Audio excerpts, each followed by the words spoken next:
Réagir.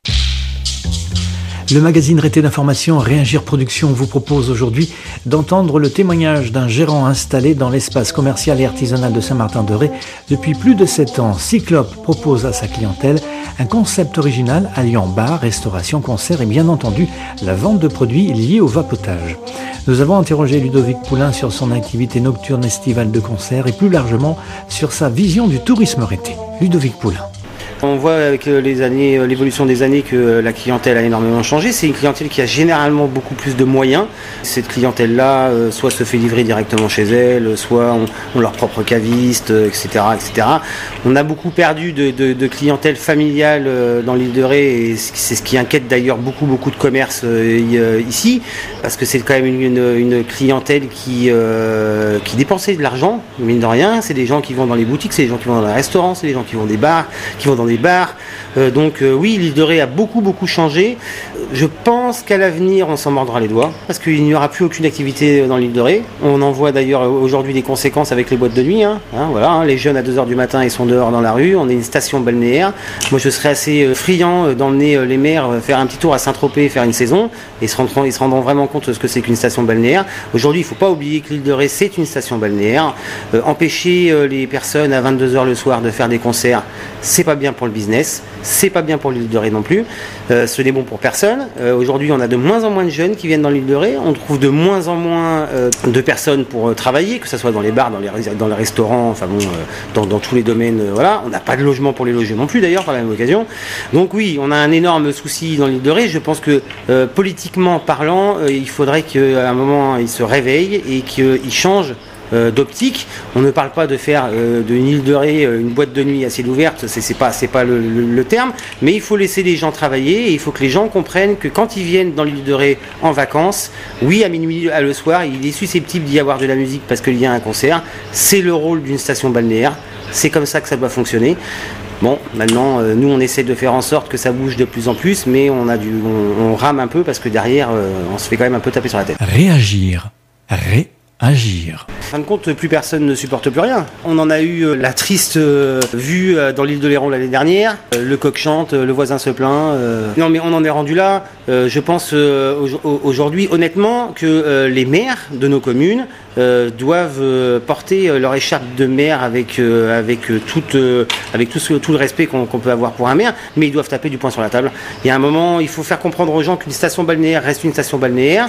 C'est bizarre de dire cette phrase, mais on aurait limite envie de leur dire, si vous voulez vraiment pas de bruit, vous allez dans le fin fond de la campagne, vous verrez, il se passera rien. Non, ici c'est une station balnéaire. Les stations balnéaires, elles ont besoin de vivre. Les Iliens ont besoin de toute façon de travailler et pour ça, on a besoin d'avoir des concerts le soir. On a besoin d'avoir des boîtes de nuit pour que les jeunes ne fassent pas le bazar dans la rue, parce qu'aujourd'hui la situation elle est telle que à 2h du matin ils sortent, ils sont bien ivres et ils font des conneries parce qu'ils n'ont rien d'autre à faire. Donc tout ça, ils ne réfléchissent pas à tout ça. Je trouve ça assez triste, mais à partir du moment où une personne se plaint et qu'un maire n'est pas capable de dire à cette personne, excusez-moi madame, mais nous sommes dans une station balnéaire, voilà, nous sommes en saison et oui effectivement il va y avoir de la musique et il y en aura sûrement la semaine prochaine et encore la semaine d'après. À partir de ce moment-là, je pense que les gens passeront toujours leur temps à se plaindre. Le jour où on leur dira gentiment qu'il faut qu'ils arrêtent de se plaindre, ils ne se plaindront plus. Monsieur Deschlette, je le connais depuis très longtemps. C'est un grand personnage que j'aime beaucoup, mais il est dans la même situation que tous les autres maires. Dès qu'il va avoir 1, 2, 3, 4, 5, 6, 7, 8, 10 coups de téléphone parce qu'à 22h30, il y a encore de la musique dans un bar, pour sa tranquillité d'esprit, et ce que je peux comprendre, qu'est-ce qu'il va faire? Il va faire en sorte que la musique s'arrête. D'ailleurs, il faut quand même se dire que ce n'est pas un problème que touristique. D'accord? Le problème des nuisances entre guillemets sonores d'une station balnéaire, ça va être aussi les personnes qui vivent là à l'année. Voilà, c'est tout simplement des personnes qui ne supportent pas qu'il y ait une activité à côté, plus ou moins à côté de chez eux. Alors, il n'y a pas de gens qui vivent à proximité de votre établissement, donc vous avez la chance de ne pas être pointé du doigt le cas échéant. Eh bien non, justement c'est pas le cas. Encore une problématique de l'île de Ré d'ailleurs. Là ici on est dans une zone commerciale. Voilà. Moi, quand j'ai acheté d'ailleurs sur les papiers de vente, c'est marqué exclusivement commercial, mais il y a des habitations. 2 personnes qui sont là à l'année. Voilà. Moi, j'ai déjà eu pour la fête de la musique cette année un souci, un grand souci, c'est que avant que la fête de la musique soit faite, un de mes voisins s'était déjà plaint à la gendarmerie comme quoi il va y avoir du bruit le soir. Même si aujourd'hui, dans l'île de Ré, pour donner de la tranquillité à des personnes, on voulait monter ne serait-ce qu'une boîte de nuit dans une zone commerciale ou dans une zone artisanale ou des bars, voilà, pour que ça soit concentré à la limite à un seul endroit, que ça soit plus facile pour les contrôles de gendarmerie, parce que je peux comprendre que les gendarmes ils fassent leur travail et qu'ils fassent des contrôles.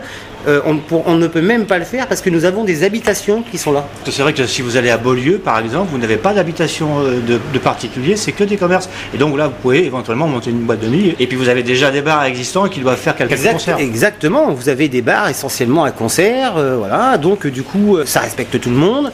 Voilà, ça n'embête personne. Maintenant, dans l'île de Ré, oui, effectivement, je pense qu'il y a un moment, il va falloir aussi penser à redynamiser l'île de Ré, que ce soit pour les bars ou que ce soit pour les boîtes de nuit.